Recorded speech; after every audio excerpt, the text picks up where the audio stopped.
خبير زي الدكتور حازم ممكن ان دي تنضاف في برنامج الحزب. فيعني الناس ما تطالبش الاحزاب الجديده اللي هي لسه متكونه ولا حتى الاحزاب اللي كانت موجوده في الساحه ان هي يبقى عندها برامج تفصيليه وعندها اجابات عن جميع التفاصيل. الاحزاب دي كلها انشئت بعد الثوره، وبالتالي لو انا هرد مثلا على برنامج اقتصادي يبقى انا هرد من برنامج كان عامله الدكتور حازم الببلاوي، يبقى احنا ما عملناش حاجه لا في الديمقراطيه ولا في الحوار المجتمعي ولا عملنا اي حاجه خالص. احنا على طول وصلنا لبرنامج اقتصادي او برنامج اجتماعي او برنامج صحي واحد خبير محترم وعلم من اعلام مصر عمله.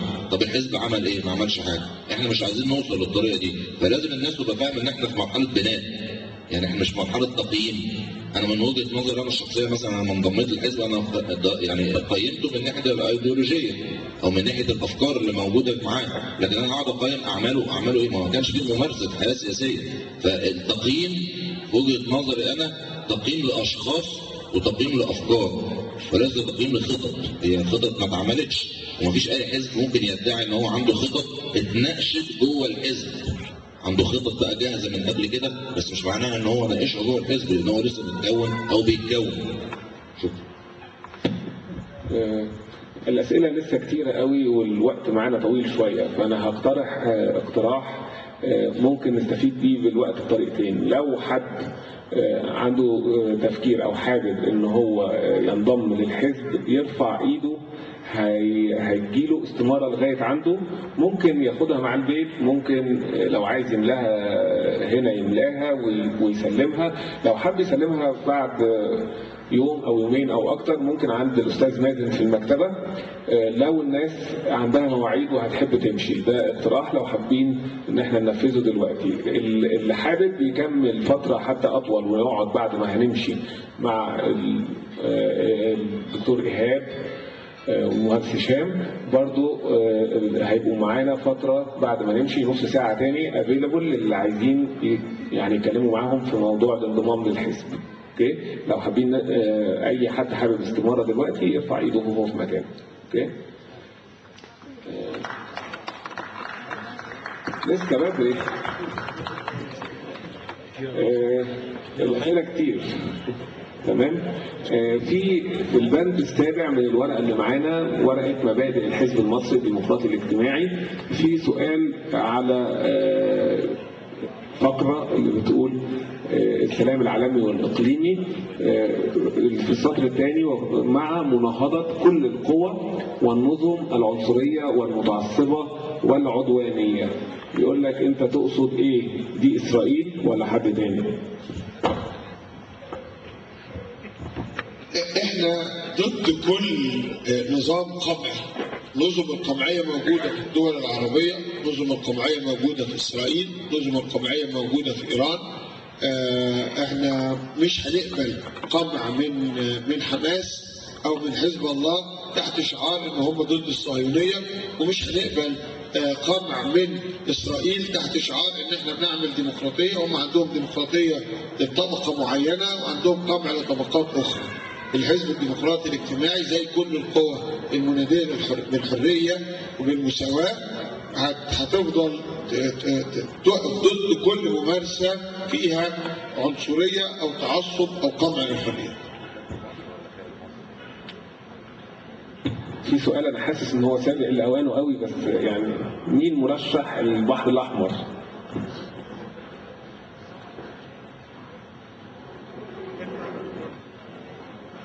انتوا اللي هتقولوا لنا مرشح البحر الأحمر إن شاء الله.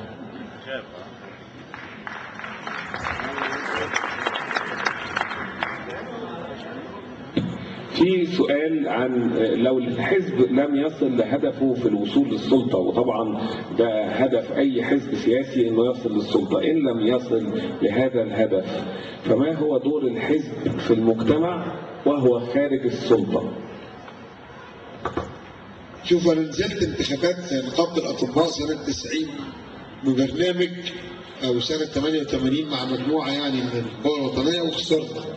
يا أخي المجموعة اللي كسبت التيار الديني اللي كسب خد البرنامج بتاعنا وطبقه. فاحنا من ناحية هم كانوا بيقولوا حاجات تانية، لكن في الاخر لما جم يطبقوا في الواقع عملوا التامين الصحي اللي احنا كنا بننادي بيه، وعملوا وطالبوا بالتامين الصحي الشامل وطبيب الاسره الى اخره.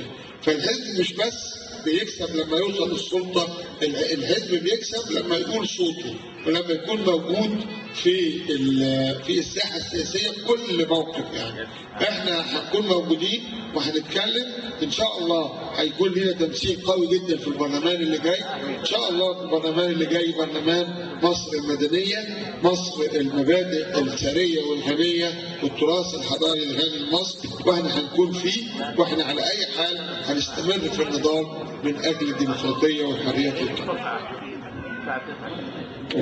آخر سؤال في الناحية السياسية، أنا مخليه للآخر لأنه متهيألي هو يحتاج وقت. يعني هم تقريبا 5 أسئلة مختلفة بيصبوا حول الآتي، بيصبوا عن كلمة أصبحت تقترب من السبة الآن، يعني العلمانية. في عندي سؤال طويل قوي صعب اني اقراه كله، بس هو ببساطه بيتهم الحزب بالعلمانيه، وبيقول لحضرتك رد على هذا الاتهام. في سؤال تاني بيقول الدكتور خالد منتصر يرفض الاحزاب على اساس ديني، ايه رايكم في هذا؟ سؤال ثالث عن فصل الدين عن الدولة، هل يؤدي في رأيك إلى دولة بلا قيم دينية؟ وأخيرا، ما هو موقف الحزب من المادة الثانية من الدستور من حيث هل هي مطروحة للنقاش أم لا؟ طيب، أولا لسه ما جاوبتش، بس أرفع السؤال. هو سؤال جميل يعني. اولا انا ضد اليوفط العامه.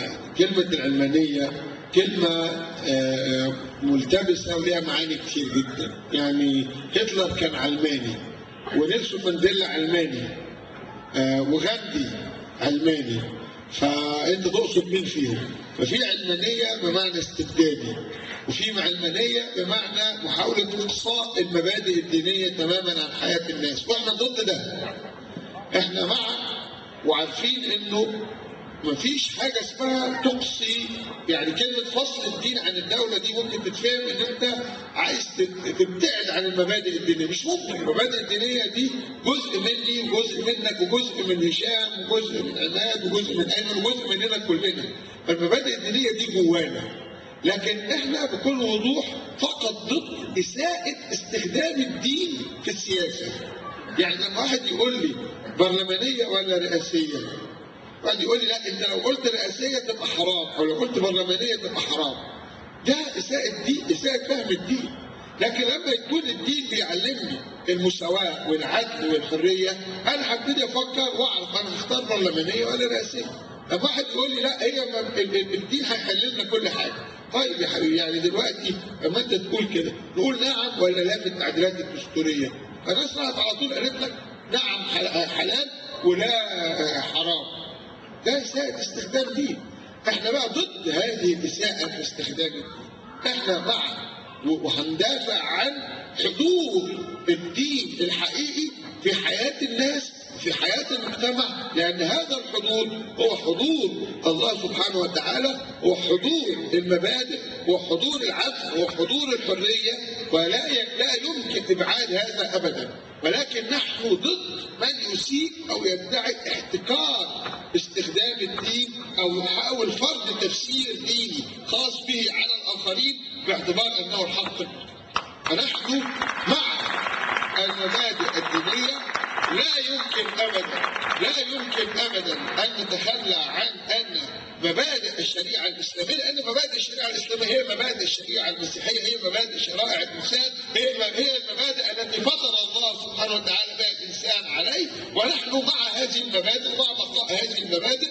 ولكن تجلي مبادئ الشريعة الإسلامية في مصر هو تجلي يحمل في طياته ويحمل في كيانه الداخلي كل ثراء هذا الشعب المصري.